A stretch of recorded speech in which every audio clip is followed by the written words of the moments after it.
Okay, RP Singh ji बोलिए।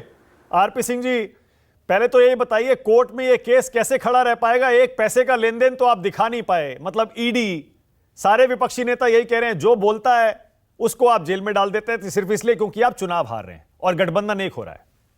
नारक, एक छोटा सा निवेदन करूं, आगे से आप मेरे भ्या पे प्रश्न मत पूछा करें कि वो उत्तर मेरे भ्या पे आप मांग लेते हो तो चलिए। कोई मतलब नहीं, कोई इशू हाँ। नहीं। पहली बात तो प्रियंका बहन, मैं चाहूंगा जरा आप आरबीआई का डेटा देख लें, इन्फ्लेशन का थोड़ा। अब तो बड़े पढ़े लिखे लोगों में से हैं, तो कॉल्ड आईआईटी वाली पढ़ी लिखी वाली पार्टी में से हैं, परंतु चुन्नी और रुपया भूल जाती है, रुपये में से चुन्नी, चुन्नी से रुपया भूल जाती है। चुन्नी होती है, रुपया नहीं होता, रुपया होता तो चुन्नी नहीं होती। खैर, जो मूल मुद्दा है, मानक भाई इनसे पूछिए। अभी 4 मंत्रियों को इन्होंने पंजाब में अरेस्ट किया, 4 मंत्रियों को, कांग्रेस के। आपने जो प्रश्न पूछा था ना, उसका उत्तर मैं दे रहा हूं, ये नहीं दे पाई। 4 मंत्री, उसमें से उप मुख्यमंत्री ओपी सोनी भी थे, भ्रष्टाचार के मामले में अरेस्ट किया, वो जेल में। ओपी सोनी आज भी जेल में है। एक अभी सुखपाल सिंह खैरा को भी अरेस्ट किया, वो नशे के चक्कर में अरेस्ट किया। जब उनसे केजरीवाल साहब से पूछा गया, बोले कोई एक कांग्रेस का कोई है, कोई इसको अरेस्ट कर दिया, उसको उनको नाम भी नहीं पता। तो आपको क्या लगता है कि कांग्रेस पार्टी की जमीन इतनी मर गई है कि वह अपने नेताओं को अरेस्ट कराती रहेगी और इनके साथ समझौता भी करती रहेगी? और मर गई है तो फिर तो भगवान मालिक है। अभी हाल में माननीय केजरीवाल साहब गए थे छत्तीसगढ़। जरा वीडियो मैं कोशिश करता हूँ, ढूंढ रहा था, मैं भेज देता हूँ आपको वीडियो, कहीं ना कहीं मिल जाएगा मेरे रिकॉर्ड में। जहां पर क्या कर रहा है कि देश का सबसे बड़ा कोई भ्रष्ट मुख्यमंत्री है तो बघेल साहब है, भूपेश सिंह बघेल साहब है। तो दिखता है कि किस प्रकार का गठबंधन है, किस प्रकार का प्यार है, किस प्रकार की मोहब्बत है। जहां तक इनके मामलों की बात है कि इनके क्या मामले कोर्ट में कैसे हैं, अभी बहन जी बता रही थी कि सिसोदिया साहब के मामले में कोर्ट में क्या कहा। कोर्ट ने यह भी कहा था कि सिसोदिया जी थी architect of the complete liquor scam. ये भी कोर्ट ने ही कहा था, किसी और ने। ऑब्जर्वेशन दी कोर्ट की, और ये कोर्ट ने ही कहा था, किसी और ने नहीं कहा था।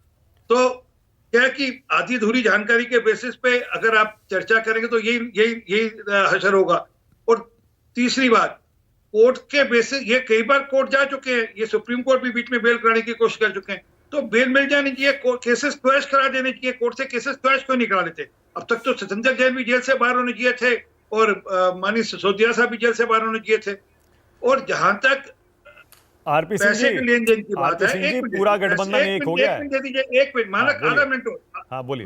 जहां तक पैसे के लेन देन की बात है, वो पेश करेंगे, जब जरूरत होगी वो कोर्ट में पेश की जाएंगे। मैं ईडी का प्रवक्ता नहीं हूं, ना उनका वकील हूं।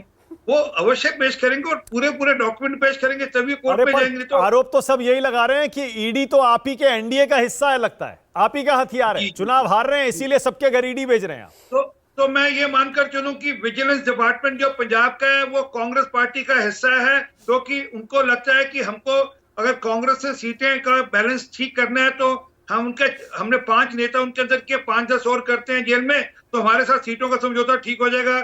राजस्थान में, छत्तीसगढ़ में, मध्य प्रदेश में, दिल्ली में, पंजाब में थोड़ा सीटें हमको ज्यादा मिल जाएंगी, थोड़ा हम सेटिंग कर लेंगे। आरपी सिंह जी, शरद पवार ने तो कह दिया दिल्ली में 3 सीटें आम आदमी पार्टी दे रही है कांग्रेस को, डील हो चुकी है। शरद पवार जी का पूरा बयान सुनिए। उन्होंने कहा ये जो रेड हुई है इसके चलते हुए अब केजरीवाल साहब समझौता करेंगे, इनका समझौता ऑलमोस्ट आया है, परंतु अब वो समझौता कर लेंगे। मतलब क्या कि भ्रष्टाचार के चलते हुए चोर मुसेरे भाई इकट्ठे आ जाएंगे।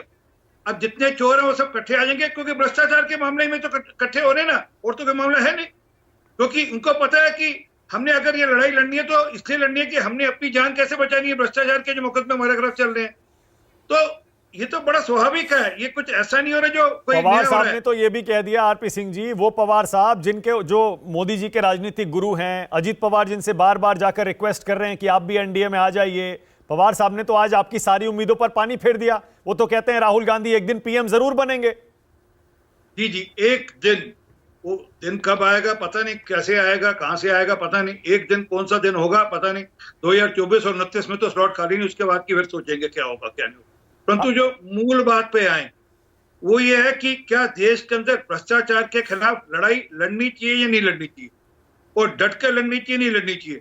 अगर आप घोटाले करेंगे, आप स्कैम करेंगे, मैं 2 जानकारी देता हूं, उसके बेसिस में मेरी बात खत्म है। एक इनके एक्साइज अफसर थे, उन्होंने अक्टूबर 2020 के अंदर चिट्ठी लिखी केजरीवाल साहब को कि आप जो लोग आपस में मेलजोल कर ठेका ले रहे हैं उनको ठेका मत दीजिए, और जो ब्लैक लिस्टेड है उनको ठेका मत दीजिए, ये आपने दे दिए, गलत किए। उन्होंने चिट्ठी लिखकर कहा, उसका कोई जवाब नहीं। ये सारा मामला वहां से शुरू हुआ। फिर इन्होंने 30 करोड़ रुपए जो टेंडर में सबसे नीचे था उससे लिया, और फिर उसने टेंडर पूरा नहीं किया, उसको वापस भी दे दिया।